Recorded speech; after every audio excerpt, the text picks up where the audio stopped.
Whoa.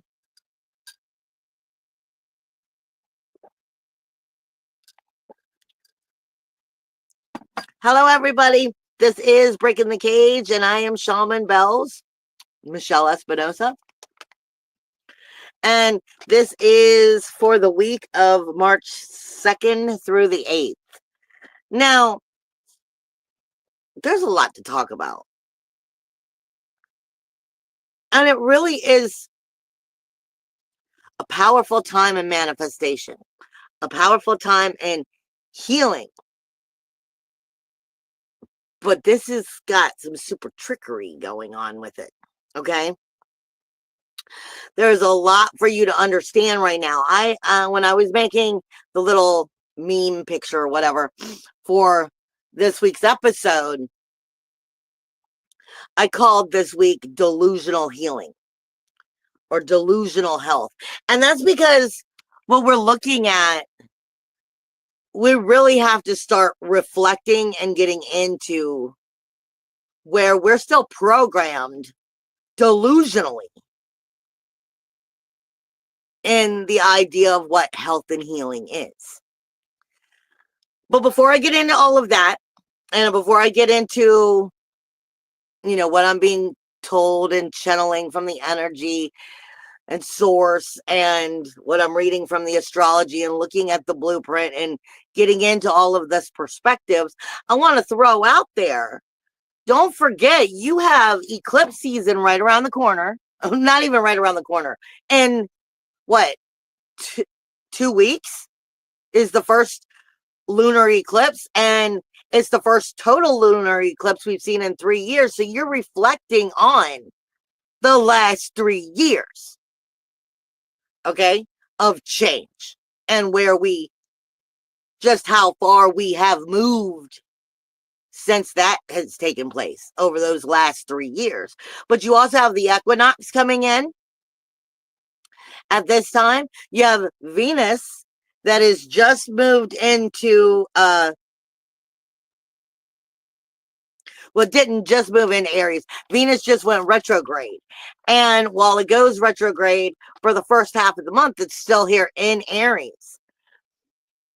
Mercury is going to move in this week. And then Venus is going to slowly work its way back into Pisces. And that has a lot to do with this. Your north and your south nodes speak to us about where the eclipses are going to take place. And you just had the full moon in Pisces. So we're also looking at, your first eclipse coming in Virgo. They're always dead across from each other. And this is your daily routines, your mundane tasks, your true energy diet. It's not just your food diet, it's your energy diet. What is part of your life? People, places, and things. Before we even just start getting into the blueprint, the body, the health, the healing, and everything else, I have kind of a running joke with a lot of the people who are here at the Matrix that are, like my family, or as Matt would call it, his pissing table, the people who are this close to him, who are just that close and in their face with, the truths and stuff. And I don't always like it, but it is what it is. And the reason I'm saying this is because last night the Schumann resonance was going just super high in red alert, which is like the highest of the energy it possibly could have.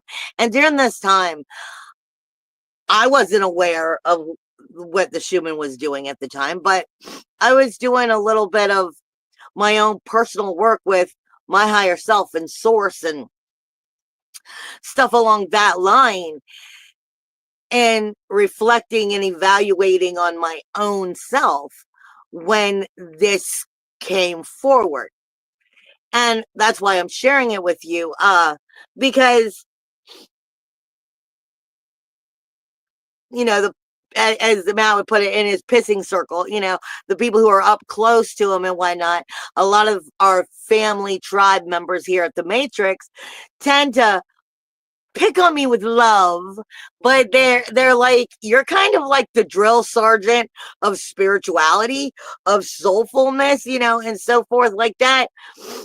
And I don't really overly love that, but I understand because I have so much passion and so much emotion and love that it hurts me when I see such bad things, or where I see people who can't find their healing or just keep walking the same path over and over. And even though we always talk about not allowing our emotions and want to rule us, because in order to stay in your power, you can't allow that. But that's also part of chaos magic. And I'm so passionate that I don't want to see any of us fail. I want to see us heal and become everything we can be. Then I know I can come out like the drill sergeant, the angry, pushing you. I'm going to drag you through this, like the drill sergeant one way or another. I don't really love that concept, but I see it.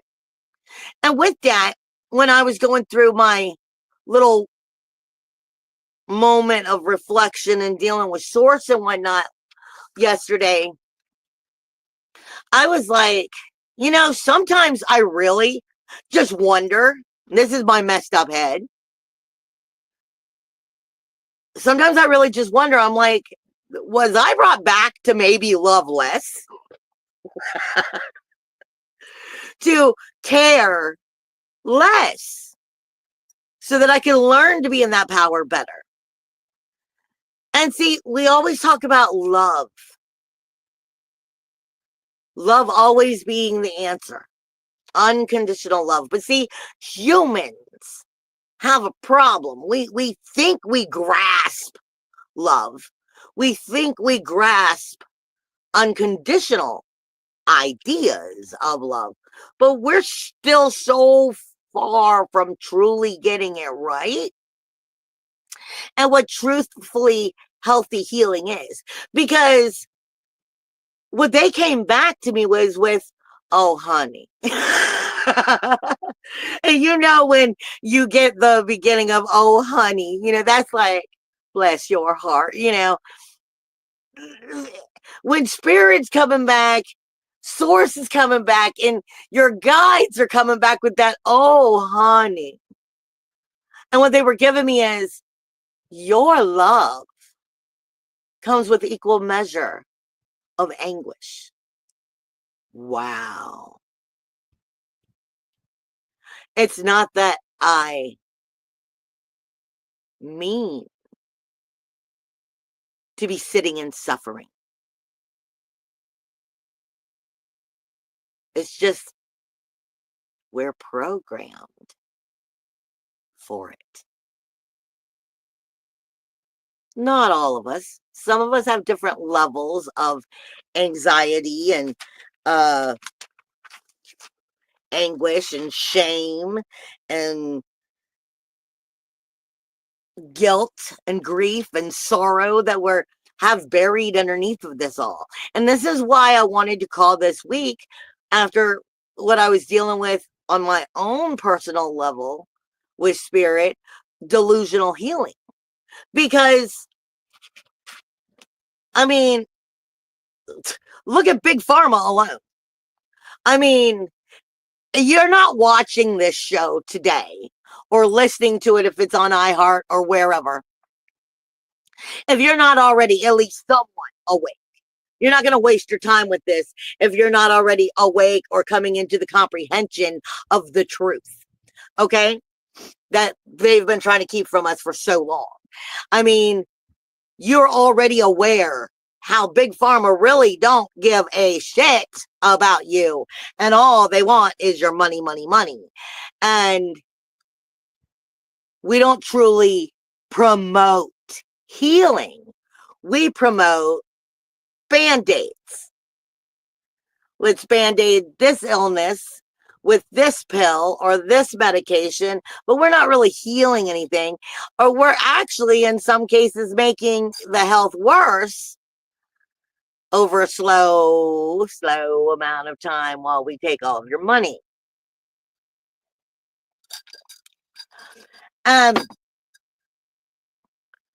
You've got to remember, first off, I mean, words and thoughts have power, so much power, more than we can ever truly comprehend. All of you, if you're walking the spiritual line, all of you have heard at some point or another, if you ever knew how much power you truly had, you would never, ever think another negative thought. But we're programmed to it. It's breaking the programming of that hive mind mentality. And learning how to think properly and to think in healthy and healing ways. Never, ever, ever own an illness. Whether it's you using big pharma or even mental illness, or I mean, mental illness is a big part of this. We all have some suffering here from clarity of true source spark energy versus the hive mind mentality and what's been beaten into the ancestral line over and over and over and over again for the way we think is healthy and good, right and wrong, proper and not.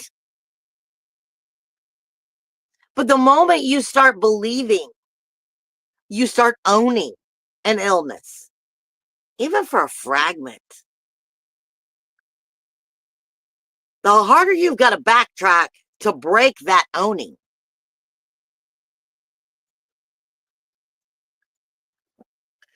Do not cite the deep magic to me, witch. I was there when it was written. Aslan. You were there.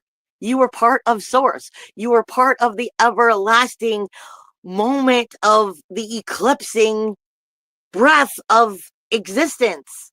At least a spark of your soul was. You were there when the deep magic was written. So why do we own illnesses? Why do we believe my love comes with equal levels of anguish? This is a program of believing that we have to suffer. No.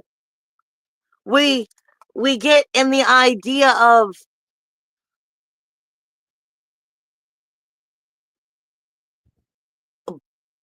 balled up, covered up. Like I say, grief, sorrow, shame, blame. That's the 12th house. Skeletons in the closet, who have buried more skeletons in the closet on top of more skeletons in the closet.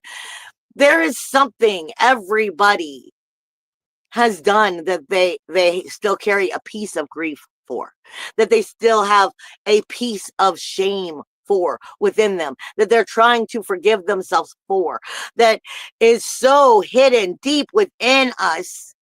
You know, it's like been chiseled away to where it's almost forgotten, and we put everything on top of it, and we keep continuing to try to heal with the lies we've told ourselves, or choosing to be in denial of pieces of grief, sorrow, shame, blame that we still carry within, that our heart, our soul knows we still carry it with equal measure. I don't know how else to say this the right way, because this is something I will carry forever, that I'm healing from. But after dealing with Mom for 10 years before she died,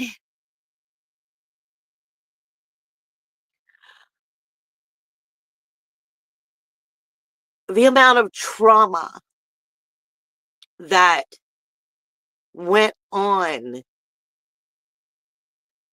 with equal measure. It was like, you won't die. But the last thing in the world I ever wanted was for her to die.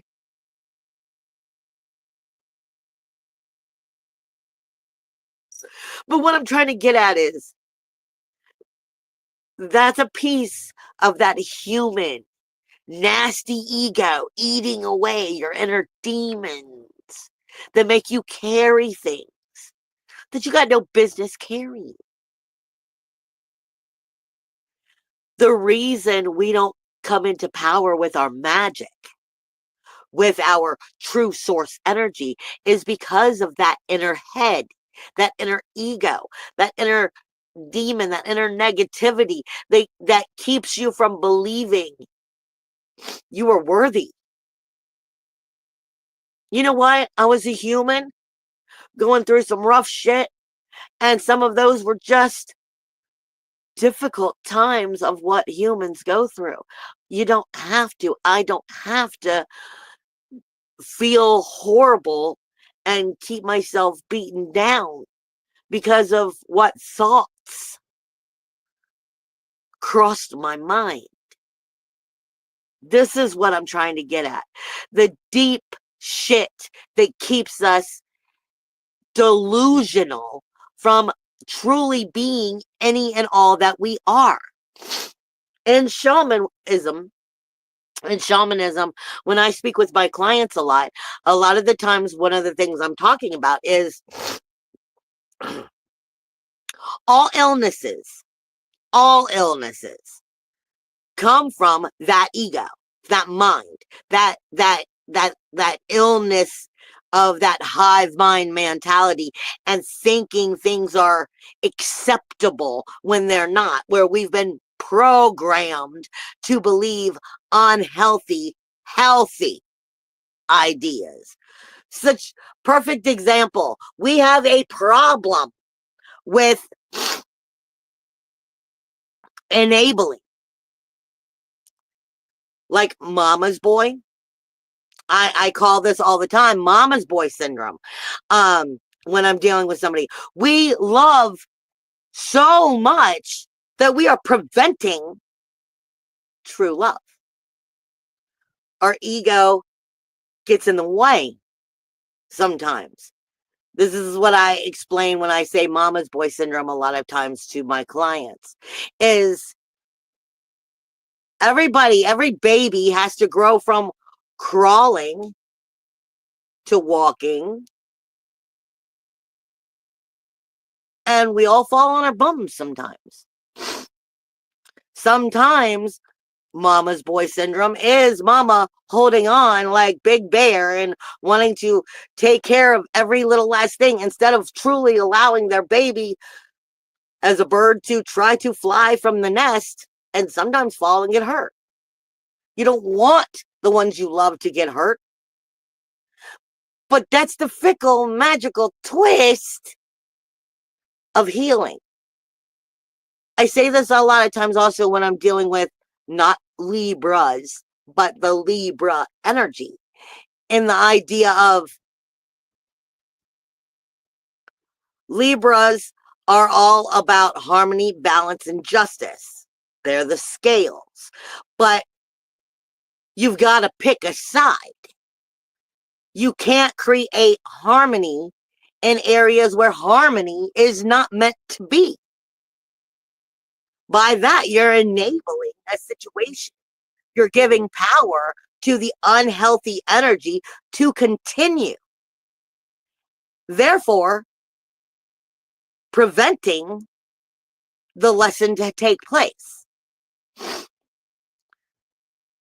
Sometimes you've got to let your babies, your loved ones, trip, fall, stumble, get hurt in order to learn how to walk the path.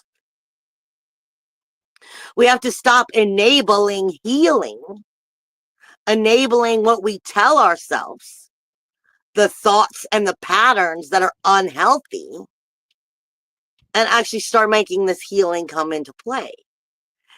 And with this eclipse season, this Venus retrograde, you're seeing this all month long.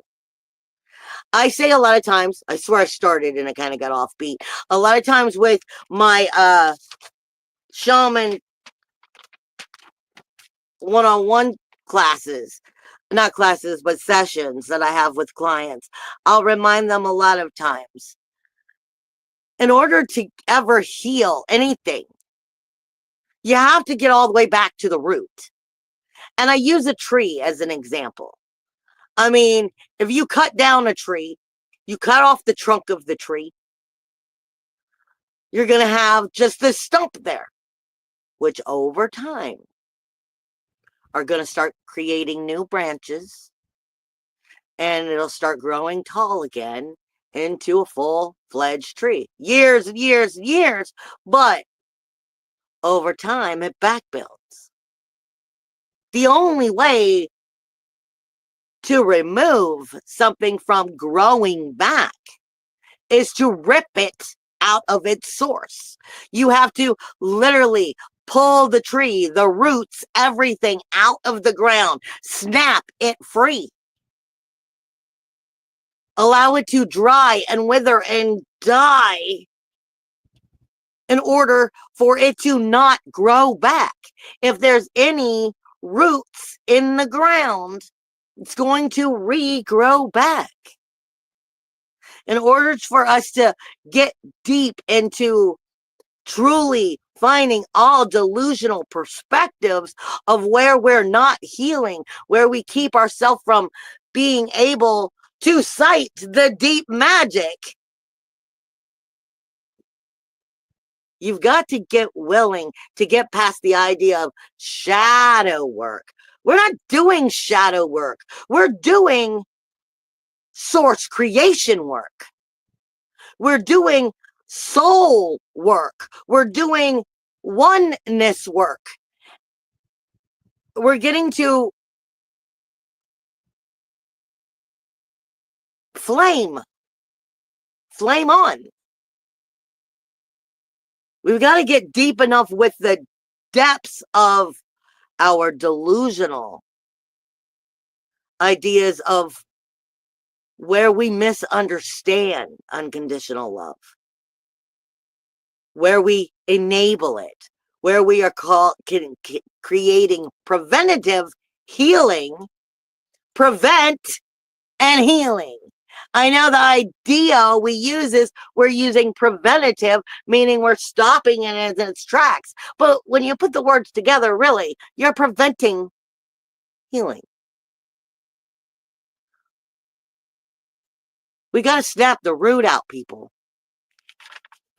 And with the equinox coming in, the eclipse coming in, this is reflections of cycles, growth, and transformation. It is all about renewal. It is all about reflection. Venus, being in retrograde, is typically all about value and beauty, self-worth, self-value, self-esteem, worthiness. And we need to be on top of this before Venus goes back into Pisces, into that 12th house, because then it's going to really be creeping into the delusional spots that we are in denial of. So it's important that before eclipse season is over, we're really on point with our soul collective healing here, our soul understanding here, because once it goes back into that 12th house, grief, sorrow, shame, blame, skeletons in the closet, it's sitting on, will have you learned the power to create and to heal and come into sight that deep magic, or are we just recreating again and again the same cycle?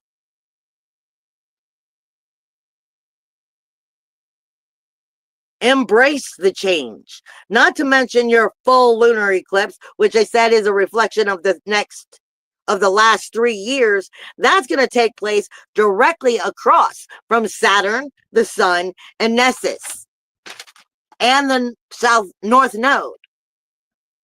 So you're looking at rules, walls, boundaries, the ancestral cursing, everything you need to learn about where you're in delusion of making your magic. And Neptune, the true power of having it or not knowing how to use it. All right, look, the blueprint. Like I said, everything has to do with what is going on in our chakras, what we're still holding on to, what is happening in our bodies, and the illnesses and the things we tell ourselves that we create. It's all written in your blueprint, what you are able to create of illness anyway. Like I said, it's all programming. You yourself are ultimately a form of an AI. Even though you're a living, breathing thing, you see it differently, but it's not.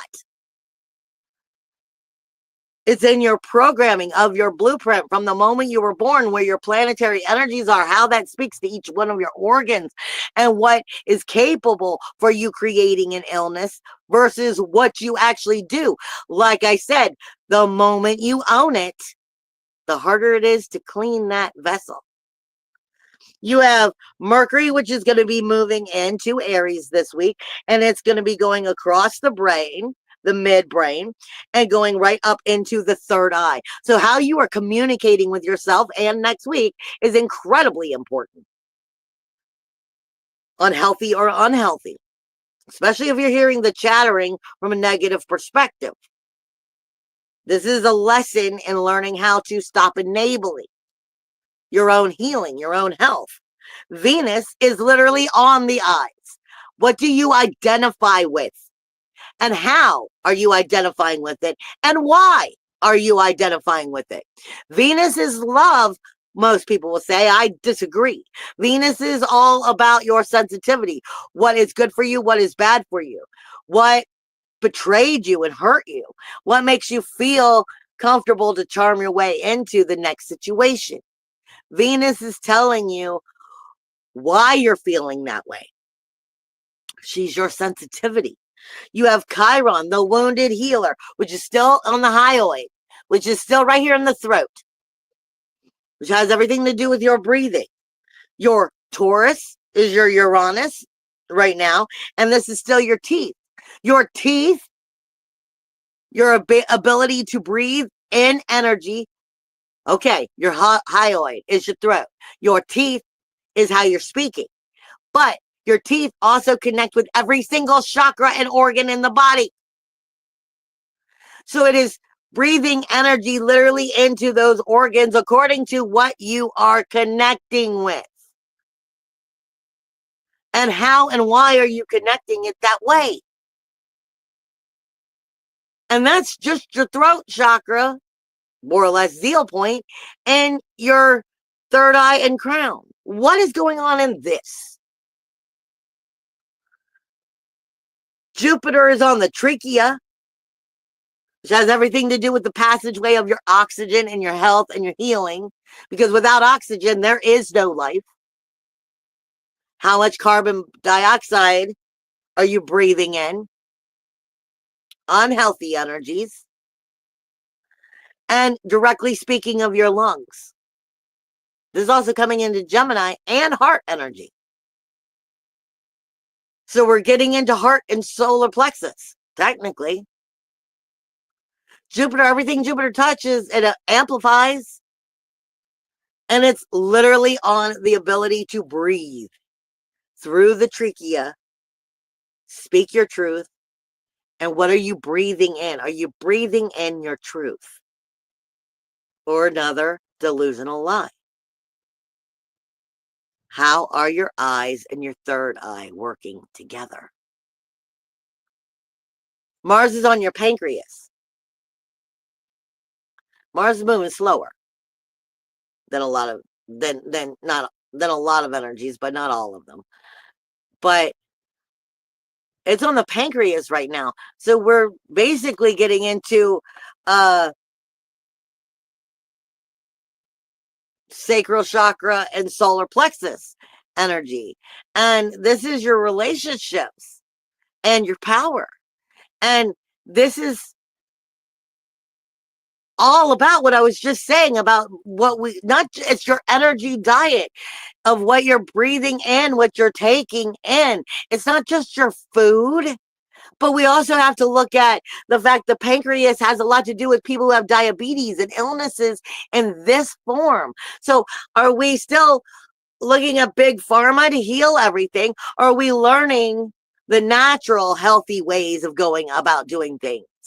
Because the people don't realize the pancreas has a lot more to do with diabetes, which so much of the planet has, and healing it properly, bringing proper potassium into our life, what is it? Dandelion tea and stuff along these lines. Are we taking responsibility for our healing? Or are we still just, give me another pill?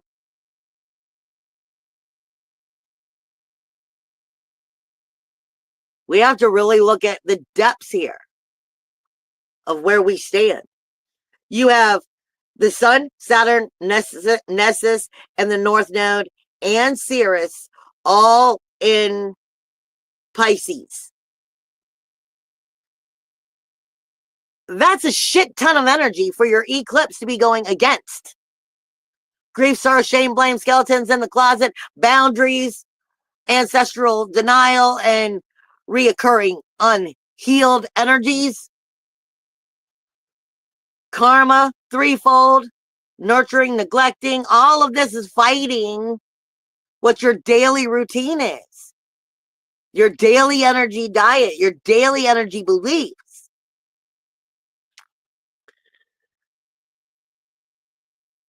You don't have anything in Capricorn right now but Folos. Full loss.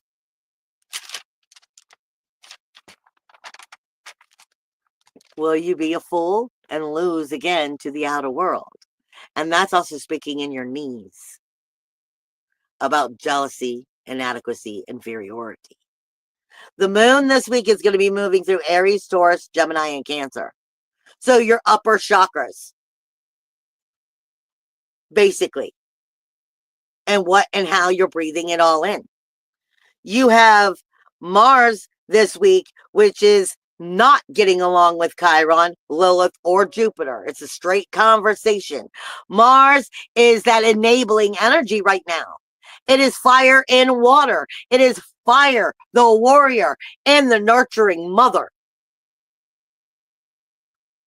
Where are you so busy? It's gonna be okay. I love the situation.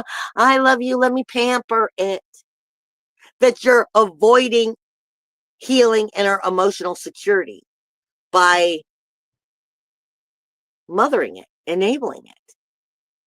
That's what that's coming down to. It's getting along great with learning the lesson with that Pisces energy.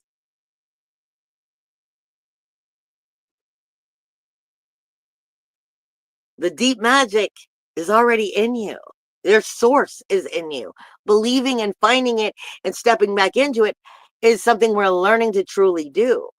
You have the superpower of it, Mars talking to the South Node in the 6th house, Virgo. Your daily energy diet. What in that energy diet does it help support the healing that you need? And what changes do we need to make? It's there with the power for you to make the changes. Pluto is not getting along with Lilith in the 7th house. This is all about the relationship that you have with your groups, your memberships, your committees. Where is it serving you versus you're only serving them? Where is their balance? Because that's what we're looking at, is where do we find, how do we correct cosmic alignment when cosmic alignment is showing you it's out of alignment? That's what this energy is right now. Pluto is getting along great with that Nessus, Saturn, Neptune, and South Node, showing you where we are out of alignment. So what do we have to do to get into alignment? How raw do we have to be? We're not doing shadow work anymore. We're doing soul work. We're doing source work. Or are we? That's the question. Are you ready to be here?